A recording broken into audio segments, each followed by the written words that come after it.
Welcome to the Two Girls and a Cup of Wellness podcast. I'm Marie. I'm a nurse practitioner committed to whole health care and helping my patients live vibrantly. And I'm Crissy, a yogi, breast cancer thriver, author of For the Love of Jugs, and guide for the mind, body, heart, soul healing. Together, we will empower you with integrative tools and real conversations. So grab your cup and dive into wellness with us. Hey, everyone. Welcome back for another Two Girls and a Cup of Wellness chat.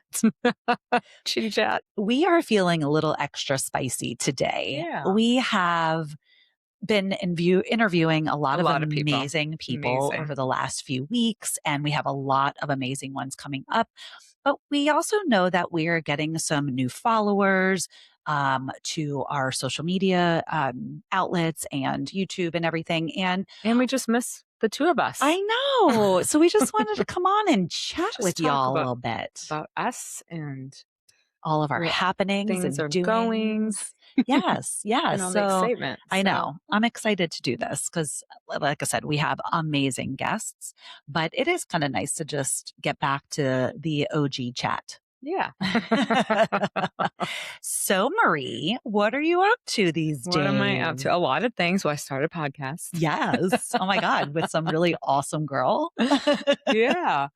Let's see. Well, let's go back. I mean, for most of our listeners, you know that I have been in medicine for 2 decades. That's crazy. That is crazy. I feel old, but I'm not. No. I'm very young. No, you're beautiful. And it's funny because most people that go into medicine or nursing, they know they want to do it. Yeah. They have this calling to want to help people. And I really just picked one of the top, scores on my Myers-Briggs test. Actually, I started going to be a dental hygienist. Did you know that? No. I started dental hygiene school. Well, I met Paul and then I went back to school and I knew I wanted to be a wife and a mother and I wanted to have my weekends and holidays off. Yeah. So I had worked for a dentist when I was in high school and I thought that's a good job. It's a decent pay. It's great hours. But then when I was in my prerequisites, and this is like, the third time I've gone to college. So I did that quite a few times. I'm still in school right now. Actually, I just signed up for another class. Fast forward, you love learning. So it all makes so much sense. So I was in the courses, the prereqs, anatomy and phys, nutrition, all that kind of stuff, chemistry.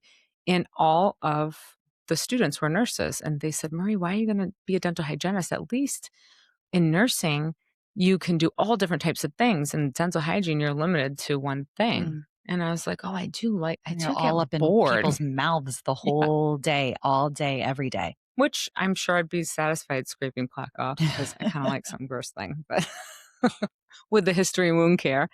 But I realized then that I do get bored. So when we moved to Florida, I started at a school called, now the hospital is called Advent Health. Oh, yeah. There in Orlando, and it was at the time Florida Hospital. And the college was Florida Hospital College of Health Sciences. And that was the longest check to write out. Yeah. Oh, my goodness. But I started there. Back in the day of having to write checks. Very competitive program. I had to do some more prerequisites, met a bunch of my friends that I'm still friends with now. And my first time I applied, I did not get in. I applied a second time. And I think there was 1,800 applications for 80 seats. Wow. It was intense. And you had to write a paper about why you wanted to be a nurse. And I was honest. I said, because there's so many different things I can do. And I really get bored. Everybody had these great papers about their aunts or their uncles and all this in medicine. And I didn't. So, But anyways, after that, I worked in the ICU there. And then when I got pregnant with my son, we moved back to Massachusetts and I worked in the ICU in Boston, which was excellent, children's, and it was hard. I preferred adults better. And then we moved back to Florida because Paul wasn't happy in Massachusetts. Anyway, I've lived in a lot of places. Did you know that? Yes. I love it. Then we moved to Chicago, and it was at that point I decided to be a stay-at-home mom because my salary, I would be lucky if I brought home, after the cost of daycare, maybe $20 a week. Yeah. So I stayed home. Sometimes it's just not worth it. Right. And then I got a farm.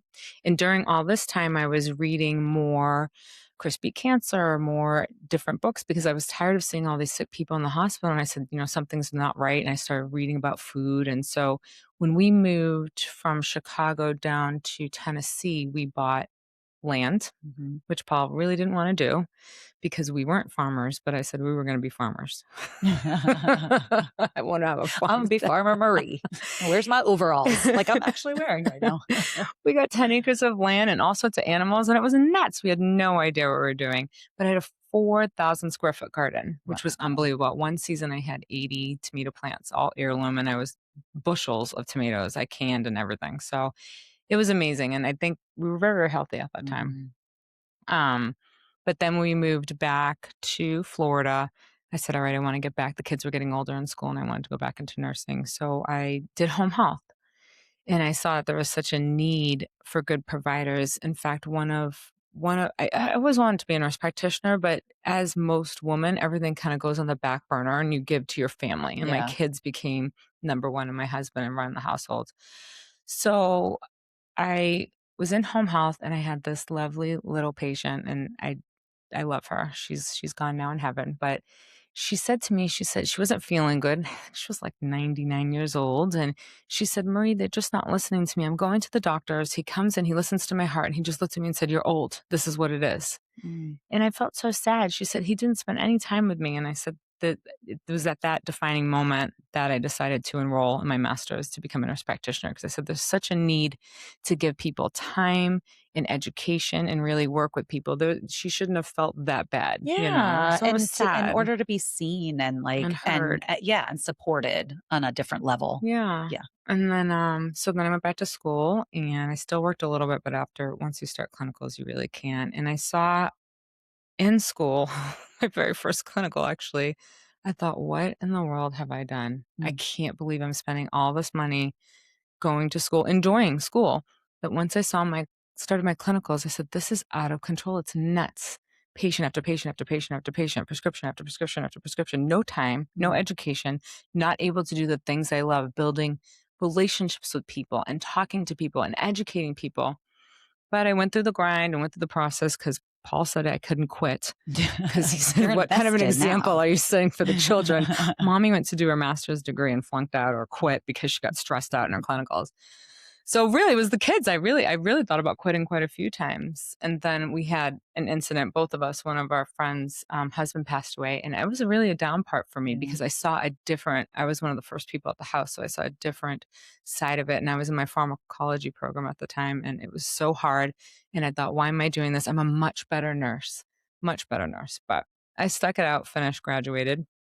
3.9. Nice. Just saying, the Yes. first time I went to college, everybody, I flunked out because I was like at the parties. So, for those of you who aren't ready to go to school, travel, or do something fun and then go to school later when you're Yeah. serious, because it is a complete waste of money if you You just know, party.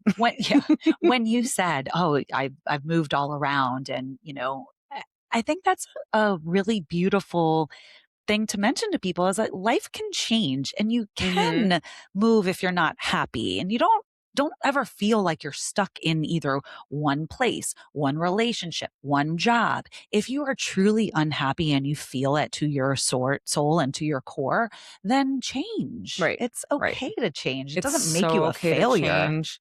There's always something else out there. Don't stick with the status quo because there's no growth. And I've had this happen to me before. I'm like, this paycheck's good or this is a good position, but I'm not happy. Yeah. I'm not thriving. I'm just Yeah. I doing think that happens to a everything. lot of people at some point Yeah. in their life. And some people stick with it and they stay Mhm. in it. And you can tell those people because they're misery on every level. Mhm. But then you can tell some of the people like myself, like I've been in jobs before where I loved what I did, but then they started to not be so great. And I had to just find another way out because it just was not doing my body any justice at all Mhm. and my energy at all. So, primary care, I did some wound care and I found out quickly that unfortunately as a nurse practitioner, unless you find a great practice to work in, and I just don't think there's enough of them, Hmm. you're a tool Yeah. for somebody else to make money. Yeah. And you're used to bill and prescribe, and it's so unfortunate, and I Yeah. hated it. Um, I had a patient that came to me with probably 8 pages of labs, and I had no idea what they were. And she showed them to me and I said, "I don't know what any of these are." And she said, "Well, this is how I'm feeling and my normal labs are this." And I went online and did some other lab tests. It was a functional medicine thing. And at the time, the word wasn't really, it's very trendy It right is, now and yeah. it's almost saturated and everybody says they do functional medicine. But there was 3 pages of labs and I couldn't tell you what one thing was on there because Mm, I didn't know. So that was very intriguing. So I kind of on my own, I'm working and I'm kind of researching functional medicine. I'm liking this whole root cause philosophy. And I read Casey Means books, a few other mhm, books, some of Dr. Hyman's books, and I'm kind of exploring these different areas. And I decided to enroll in the Institute of Functional Medicine, their applying functional medicine and practice course. And it was so eye-opening mhm, because instead of just saying, you have this, let's prescribe this, or you have, it's like, well, why do you have that? mhm, Well, let's do some other labs, or let's look at some other different areas, or you're having all these symptoms of hypothyroidism, but your thyroid's functioning well. Well, there's all these other labs we can draw and kind of look and piece together. And it doesn't necessarily maybe mean medicine. Maybe we need to look at some nutritional things. What's going on with your stomach? Are you, it's wild when you yeah, start to put the body all together. So I like that. It was very eye opening. Um, so then I was working a job that was, it was great. It was a great job. I just wasn't happy. And I was just doing it. I was mhm, going through the motions. So I kind of had, bounced off with a few of my friends. I wanted to do something on my own in my own practice.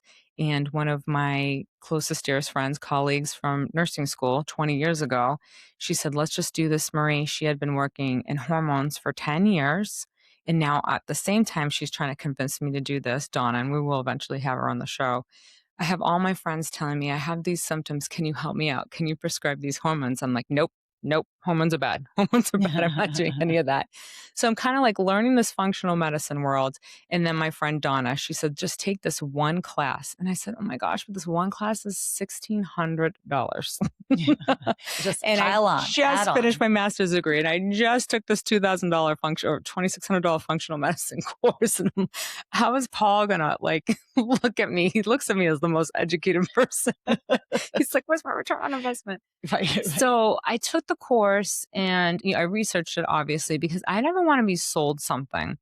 So you have to be careful when you're looking at different, for anybody out there, medicine. There's all these different courses and they're really pitching something or they're Yeah. trying to get you on board to do this, that, and the other thing. And I want to go in with an open mind and not be sold a philosophy or sold a product to sell my patients. I'm not into that at Mhm. all.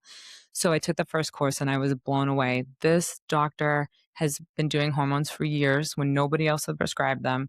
And the research, it's all research, just piles of randomized controlled trials. And I'm thinking, where is this? It's not mainstream at all. Yeah. Now it's becoming more because they've released some of the black box warnings. There's other people talking about women's health, but this stuff has been known and so well, I don't know, hidden. I mean, it's there. If you research it, it's there. If you want to find something in anything, you research it, you'll find stuff. I also think that in our world, intimately here, we are women tapping into our perimenopause, menopause, and Hmm. postmenopause time. So, of course, it's starting to become more of a conversation True. because of the people of our And age, too. I think people are more open to say, "Oh, my vagina's dry." Sure. Nobody was going to talk about that 20 years ago. Right. It's very Exactly. taboo. Yeah. So, or, "Oh, I have absolutely no libido." And is that okay? No, it's not okay. Right. Right. That's intimacy between you and your spouse. And it's very important, Yeah. right? So Absolutely. people don't talk about these things and they need to be talked about. And when they do go and talk about these things, and I have seen it firsthand in practice, they are shunned away Mhm. and told that It's just a it's all part in of your life. head, it's Mhm. a part of life, but if a man comes in and says he has an erection problem, Right. it is like, Here's a little blue "Hallelujah, pill. this is such a problem, we have to work on your erection." It's like, are you kidding me? Right. Like, we're suffering, we're losing our mind, our hair's falling out, our nails are brittle, and, like, no, it's just Yeah. aging, it's just a process of life, and you have to get through it, Right. and Right. it's Gaining absolutely weight, whatever. junk. Yeah. So I finished with this program, the 4-module program. I took an exam and certified, and I love it, and I love now that I have my own practice. Me and Donna opened up our own practice, Platinum Health and Thank Balance. We are you. telehealth in Florida, and we are a concierge style practice, and although our main focus is on hormone replacement therapy, I will tell you I do everything for people because it's never just the hormones are off, it's the vitamin D, it's the ferritin, it's and I love it because I will flat out tell my patients, I'm not going to know everything and I'm okay. You're telling me I'm listening to your symptoms. I'm looking at your labs. We can dig deeper here. We can work on here. And I'm trying to I want people to be healthier. Like I genuinely mean that. I don't want people to get sick. Yeah. I'm tired of it. I don't want people in the hospital anymore. When I was working in a skilled nursing facility, everybody I was taking care of was a preventable chronic disease. Yeah. You don't need to be in a skilled nursing facility with no legs at 60, obese, uncontrolled diabetes. We can see these things before they're coming. And if you are willing to put in the time and the effort and the energy as a patient and work with it, there are providers out there that'll help you. Yeah. You have to find them. You have to Or find find them. me or Donna. Yeah, exactly. But Exactly. so I love it. And I love the testimonials that are coming up now as I take care of people. Like it's validating all the reasons why I decided to leave conventional medicine. Yeah. Yeah. That's so good. I love it. And I'll research tinctures. I mean, I'm going to like get the oregano oil and I love it. Yeah. And now I just started a SIBO class, which it's so great. I've known a lot about gut health, but really taking the SIBO course is my jam. I love it. Yeah. And that's the cool thing with you and nursing and being in the medical like world is that there are so many avenues Mhm. that you can take Mhm. and just adding in this and adding in that is just giving you more and more knowledge to when you look at somebody, you're looking at them as a whole A whole person person. and lifestyle and their Mhm. diet and their Sleep, sleep, right? their It's like nutrition. I all of it mean, matters. their relationships with Yeah. others, Their it's emotional so important. standpoint, like their emotional mindset. That Yeah. that is huge because when you were talking about the person with no legs and obese uh, but mentally, how did they allow themselves to get that way? Right? I At don't know. what I mean, at what point? I don't want to say it like that in a bad way of like, No, oh, it's they not a just bad let way. themselves go. I'm sure they probably went somewhere and worked with someone who didn't have the time, like Right. I didn't have the time. Well, and I it's was lucky if I got 10 minutes. yeah.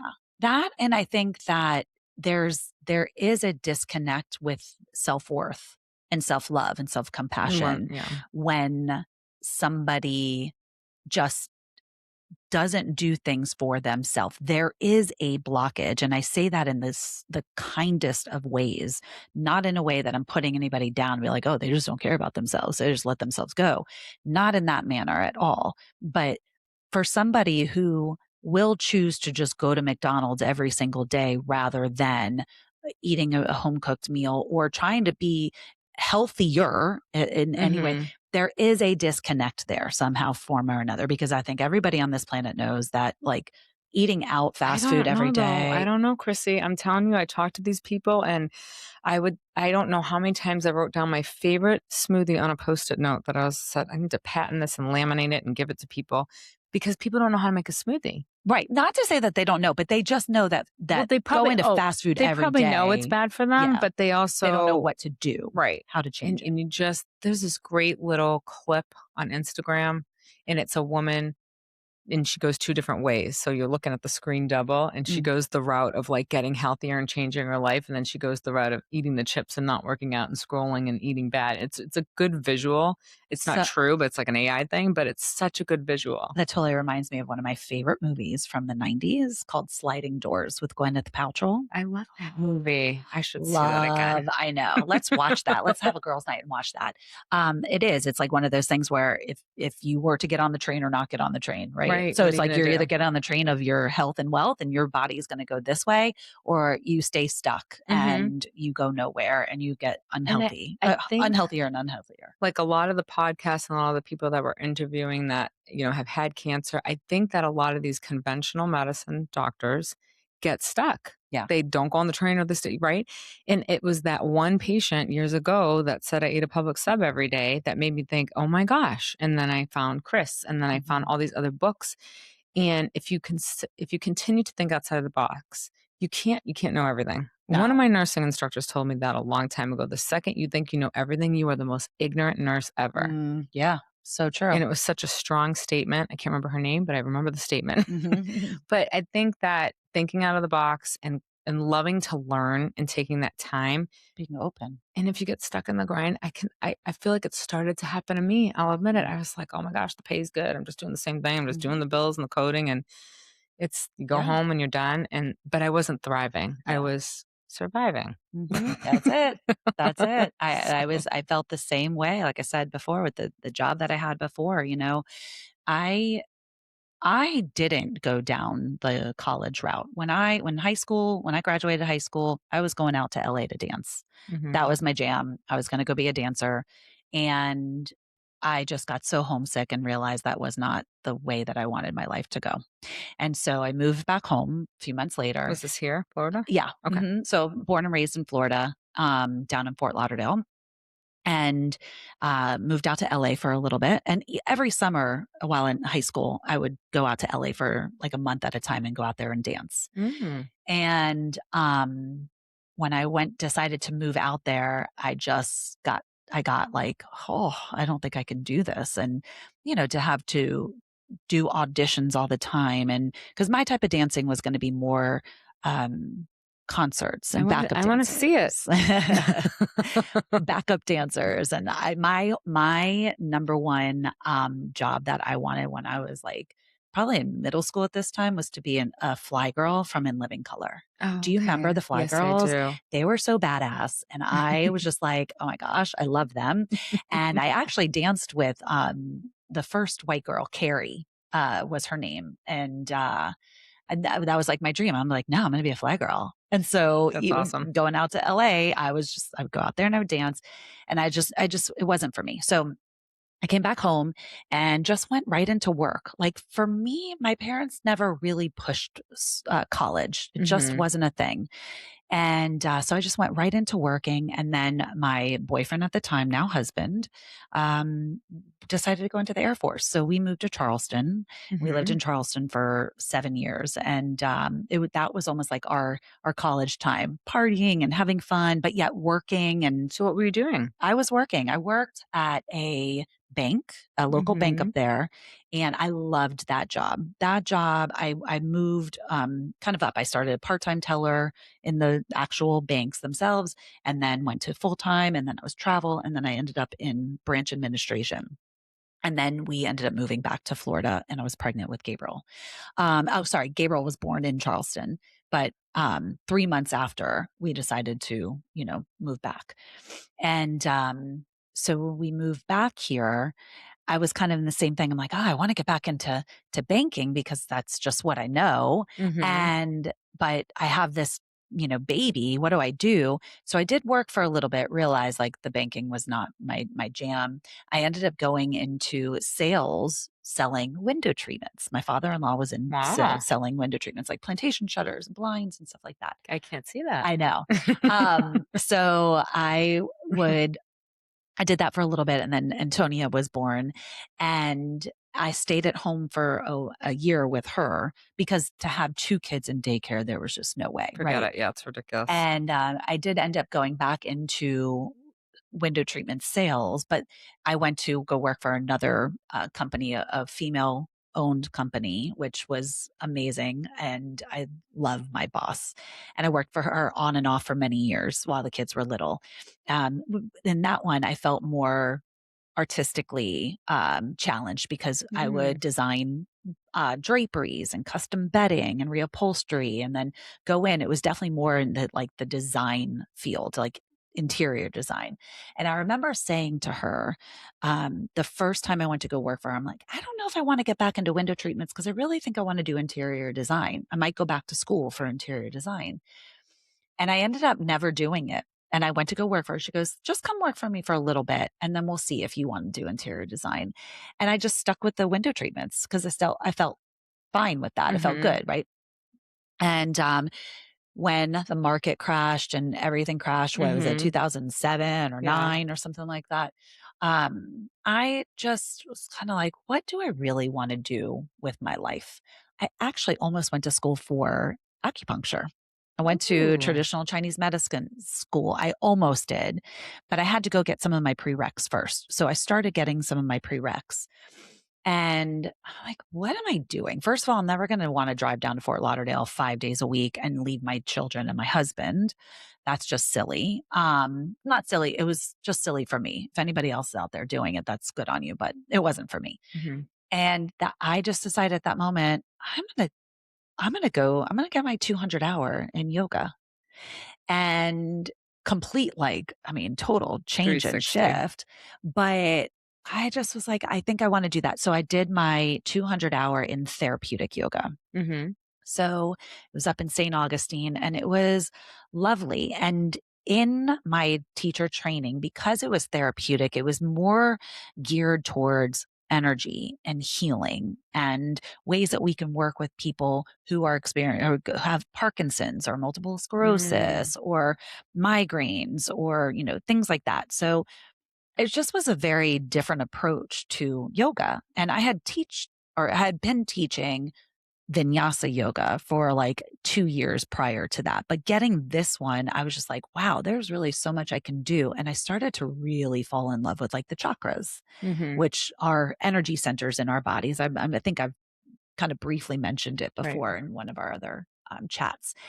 And just understanding that these energy centers in our bodies, when out of whack, out of balance, can start to manifest as actual physical sensations and things happening in our bodies, right? Mm-hmm. So I just was like, okay, I want to start learning more about those. And so over the next few years, just my own little studying and researching and teaching in my regular classes, just talking about them a little bit more and teaching more and more about them. Well, when I was diagnosed with breast cancer, I stopped teaching completely. Was it 2020. 2020? Yeah. Actually, let me back up real quick. While I was doing my 200 hour and teaching yoga, I still also had a part-time job. So I worked for a very well-known window treatment company, nationwide, global wide actually. And when I went to go work for them, I was working for a family friend, but a phenomenal man, so smart, brilliant. He was very high up in this organization. And I was like, wow, he asked me to come work on his team. I was so honored. And it was amazing. It was one of my favorite jobs because the first time I was able to work from home. This is 2012 that I was working from home, like well before it was kind of a thing. Mm-hmm. And I worked part time. So I was able to do that part time, be there for my kids part time, and then also teach, yoga.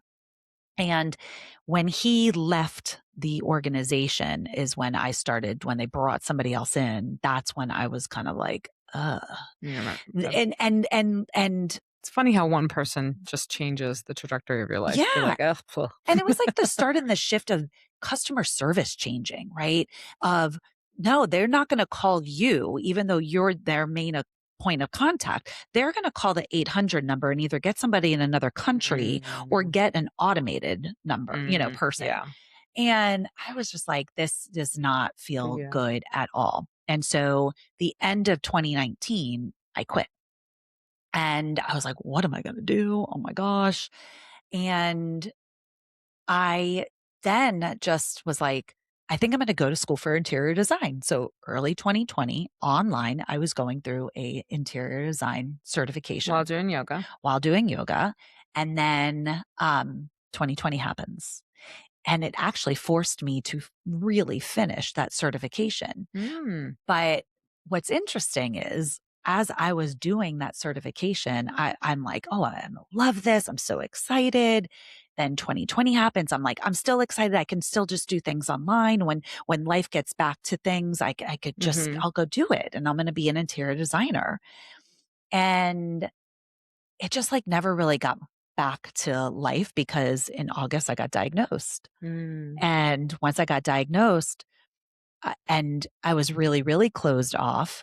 I never got to go work for a company that could help me. I was just like out there swimming alone in this field of interior design and not knowing like What to wholesalers do, and yeah. distributors and where can I go and buy things? What are the right ways to do things, right? How's the ins and outs of interior design? Mhm. And I just realized I'm like, I don't this isn't Isn't for me. you. I just got to do yoga. I feel like multiple things in my life happened to me as indications of like, stop doing what you're doing. Focus on yoga, focus on the body, focus on spreading your light that you love so much of the energy and the physical body and Mhm. but all these things. And once I was diagnosed and I took some time off, that is when I realized like, this is really what I need to be doing. There is Mhm. just there's no other way. Right. And so I created my organization called my company called Healing in Harmony Mhm. because for so many reasons, I wanted to have a foundation and a platform where I could get out in front of more and more people, not even just locally here, and locally here with workshops and events, but thank you, COVID. How can I do it also online now? Right. And I've played with a lot of things and I've got a lot of amazing online private clients, but I play with trying to put myself out there more and more in the Mhm. online field. Whether it's like monthly memberships or more events online. And so I just play around with it. Every now and then I'll do something. And um, Mhm. I know more is going to be coming. It's It is. I just, mean, yeah, our cancer rates arguably anywhere between 1 and 2 and 1 and 3, and mhm, in having a program and someone to work with that has gone through everything that you've gone through yeah. is I just think it's huge. Yeah. People need you, Yeah, you it is know? very needed because Mhm. people, when they're diagnosed, there's this just disconnect. And then there's the fear that settles in. And then Mhm. it's like, oh my God, I got to do all the things. But then it's like, you can't do all of the things. You got to do the things that are right for you. So the ultimate foundation of my any of my teachings is get back to yourself, listen to that Mhm. inner voice, what feels good to you, make decisions truly that feel aligned to you. Right. And that's hard for a lot of people to do when they're so disconnected from their bodies and they are only thinking with their Or minds. or they are getting bombarded by what everybody else thinks they should do, Sure, sure. right? Again, yeah, Mhm. that's pulling them away from like that inner voice that should be the loudest voice, not not feeling the need to have to go to so many other people to ask, "What do you think I should do?" Right. Right? I mean, I know I've done that too, Mhm. and again, our society is something's wrong, go to a doctor. Go to a Right. doctor, fix it. Ask them what's wrong with you, Right. right? Now talk about your book. Oh, yes. I love my little book, and I'm funny. I'm not one that gets out and, you know, I didn't do like the whole promoting You thing. And should. You should have, like, a book signing at, I like, the bookshop. I actually did. I know I do. I should do You one should here do that. locally. I did something Yeah. in Nashville, which was I amazing. love a bookstore, Yeah. Yeah. and we need, like, a good bookstore, like a somebody owns the bookstore, not, Right. chain. Yeah. Right. I mean, Exactly. I seek those out when I go on vacations Yeah. to neat places because Yeah. I There's mean, I'm definitely such a some reader, so Yeah, wouldn't that be there's so definitely cool? some cute ones, but yeah, no, the book was so For the Love of Jugs, a Breastie's Guide was really created because when I was diagnosed, I knew a lot of people are going to be wondering how I'm doing and what's going Mhm. on. And I didn't want to have to be texting everybody and emailing everybody. So I created an online private Facebook page to Mhm. where I personally invited certain people into this Facebook group. And I would just go on and say, oh, chemo number one. And then, like a couple days later, I'm doing well. This is what's going on, or send pictures or whatever. Mhm.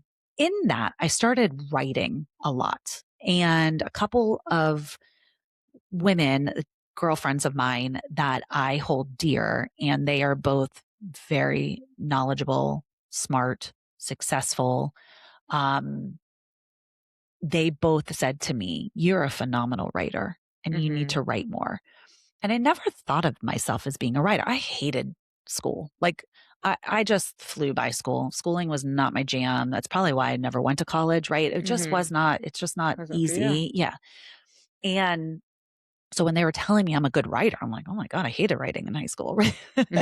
So I was like, but then it came to me that there is a need. I wish I had a book that when I was diagnosed would help me see things in a different light, in a more positive Mhm. light, and help navigate this craziness that I was getting ready to step into. And so I took a look at my journey and just started to kind of write down certain things that I found helpful or that I know would help people, things that I know for a fact are super helpful, like a positive mindset, right? Mhm. And so I just started writing some things down and then I grouped them together and I was like, I'm going to write this book. End of story. And Yeah. so it probably took me about 2 years to write um, from beginning to end. And because it was very part time, it wasn't like, it was towards the end where I was like hyper focused, where I was like, she's just got to get out into the world. She's not going to Yeah. be perfect ever. Right. Right. So I just got to just get it out. And so, yeah, she came out in February of 2025, Mhm. I believe. Yes. Mhm. And I don't even know how well she's doing. I just hear from people from time to time, oh, so and so got diagnosed or a friend got diagnosed. I'm sending you your book. And there's a quick second of joy. And then it's followed by like, shoot, another person is diagnosed. But that's what the book is for. It's that Yeah. bittersweet type of thing. But that's what the book is for. It is there to feel as if your girlfriend is holding your hand throughout your journey from the moment Mhm. you hear those words to hopefully the moment you hear the words, there's no evidence of disease. But that's not the case for a lot of women who are dealing with metastatic. There we go. Um, yeah, Metastasis. Yeah. yeah, Yeah. right. So it's, it has everything from looking at your journey as a gift rather than a curse down to trying to incorporate a little bit of a holistic mindset and not necessarily having to choose, one way or the other, but how Mhm. can you integrate both Different conventional things. and Yeah. contemporary care or excuse me, like traditional and contemporary care.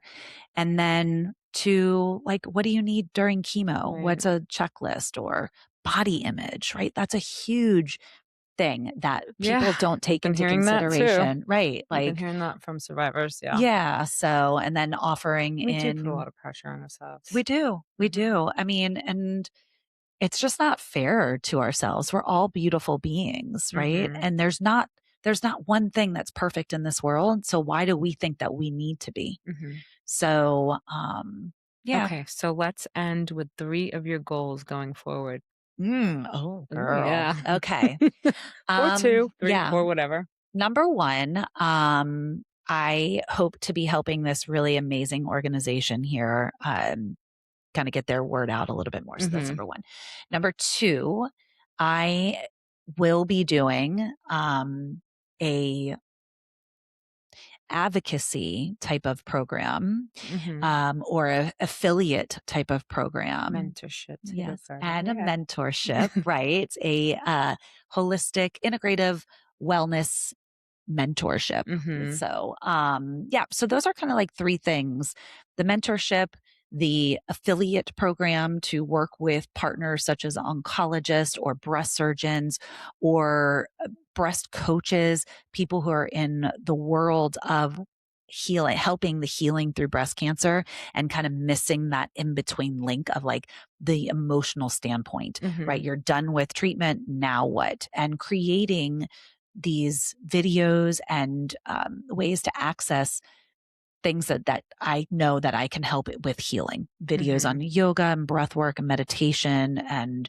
EFT tapping and And we all need to things. talk about that, the Yeah. tapping. We need somebody to come on here. Yes. Yes. Absolutely. So, Okay. yeah, those are my three Okay. things. You You. ready for mine? I am. So, obviously, having the business grow and Hmm. helping more people and reach out to patients and really make people healthy. I really would like to speak more. I Yeah. have done a few speaking events. I am in Toastmasters and I'm facing my fears, but I love to educate people and I love to empower people and give them tools on how they can change their health. So, getting out there and speaking more and doing more events. And then I need to let go of my fear and work towards I would love to work with I can't even talk. No, well, I've Cancer been doing it for a patients lot. to be, like, integrative, to I have so much knowledge because 'cause I've been studying cancer, even though I've never worked in oncology as a nurse or a nurse practitioner. I have so much knowledge of that holistic side of it, like working with diet and other types of therapies, and just even today, amla powder, that's one that I learned, and all the things that I've learned from all these books that I've read, and I would love to be able to incorporate that in my practice and kind of be an adjunct Mhm. to somebody going through cancer and Yeah. help them along the way look at some of those more inflammatory labs and say, "Well, you should be doing this, or you could try this," you That would know? be huge. I Yeah, think you it's would be I have a bombarded. fear. I'm in Jane McKellen's class, and she's just so knowledgeable. My She's goodness, amazing. that woman's unbelievable. If you haven't read it, it is, How to Starve How to Cancer, her Starve book. Cancer. But, I keep on reading, and I would love to be able to offer that because there's not enough. There's not enough doctors or nurse practitioners or PAs that'll step away and say, "I wanna help patients with their cancer journey." Yeah. Yeah, and then talking to somebody, here recently when they said that they had an, integrative cancer person, Right? like, that's It's amazing. amazing. Right, It's and we need amazing. more of that, like, so We you do. have your regular oncologist and breast surgeon or whatever, but then having that kind of, like, in-between person to also take a look at what you're doing there, but how can we now add in Right. specific supplements or healing modalities or And I mean, I've studied it forever. The Mhm. knowledge is there, but I'm scared because Yeah, there's no course. right, And I right, like the course and I like the certification. It's almost like I've done that. I'm advanced bioidentical hormone certified and yeah. trained. I'm going to be SIBO trained and certified. I'm going to get a certification. I have the degrees. And there isn't in that world, Right, right. you So know? there is a sense of fear Yeah. based around that and the But unknown. I got to It's get just in over the it. unknown. Right, I'll work exactly. on it. Because you have the knowledge, you have the passion, I have the passion because I am and people are craving this. I wish I would have had that. there's so much cancer I and mean, I can't thankfully even tell you. I had already had all of my background and knowledge and to where I did, meditation, I did the EFT tapping, Hmm. I did visualization, I did energy work with my energy healer, but then also like somatic work of just like get it out of my cells, let's move my body, right? Hmm. And a lot of these things are so important, but people just don't know about They don't them. know. No, no. Right. So Anyways, well, that was yay. I fun. know. I love these impromptu ones. Right. And we'll do them more often, but I know we love all of our amazing We have so guests. many great guests coming up Yep. soon and many more to come. And it's just awesome. I love it. I know. I All know. right, Cheers to everybody. us. Have Cheers a to great us. We're doing week. really, really awesome. And cheers to you Yeah. all. Keep showing up in the Keep world. listening. And until next time, bye. Bye.